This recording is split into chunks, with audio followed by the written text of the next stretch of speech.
Mr. LaMalfa, you have the floor. Thank you, Madam Chair. Appreciate it. And Mr. Ross, thank you for appearing with us today.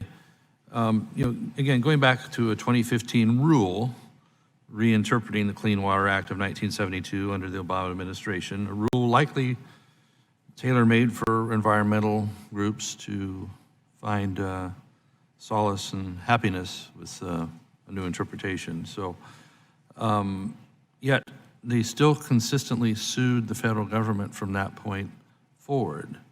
So I guess, rhetorically, how much money do we have to spend defending the federal government's action from the environmental groups? And then on the other side of the coin, how much has to be spent preventing economic development of land that is already in production for energy or even agriculture, clearly exempt activities under the original Clean Water Act of 72.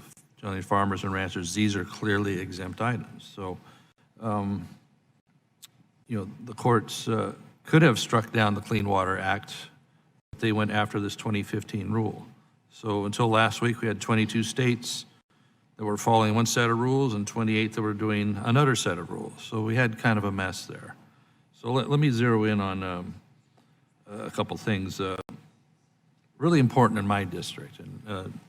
In Northern California, we've had activities to enforce against farming and ranching activities where fallow land had been brought back into production, or maybe a change of crop. Reinterpretations of saying that you now need to go through a permit process, a 3-year long generally, and hundreds of thousands of dollars. I don't know how you can spend hundreds of thousands of dollars getting a permit to do something that's already clearly exempt under the Clean Water Act for farming and ranching specifically. We can get into mining later, but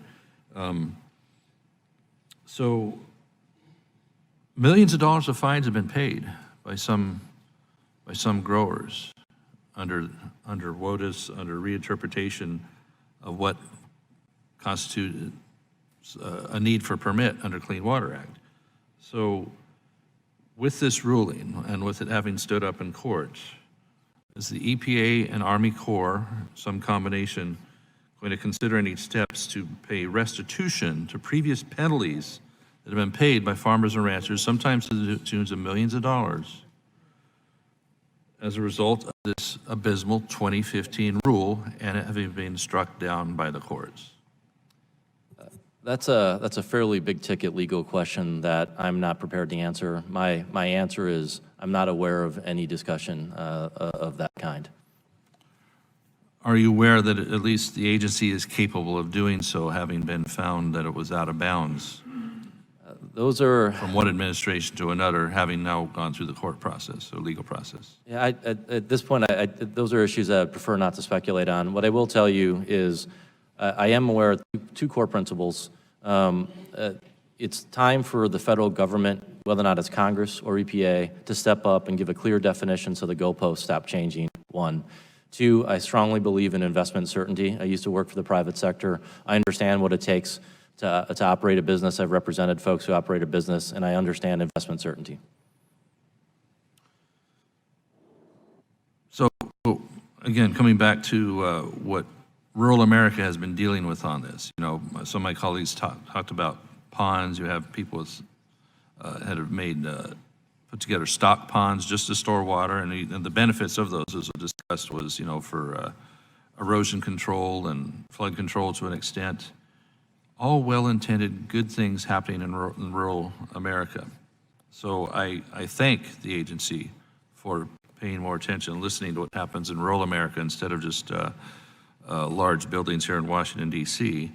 So farmers and ranchers and others that do outdoor activity are rejoicing over the direction you're going with this. But I still am concerned how much is left in the pipeline litigation-wise or what have you, that we're still going to have local enforcers like we've seen in Northern California, whether it's out of the EPA office or the Army Corps office working together to basically freeze agricultural and other activities because the threat, sometimes not even carried out, of a fine or an action against them. Can you tell me that this activity will stop, and that the divisions out in the field are going to be basically instructed to stop these enforcement activities outside of the intent of the law?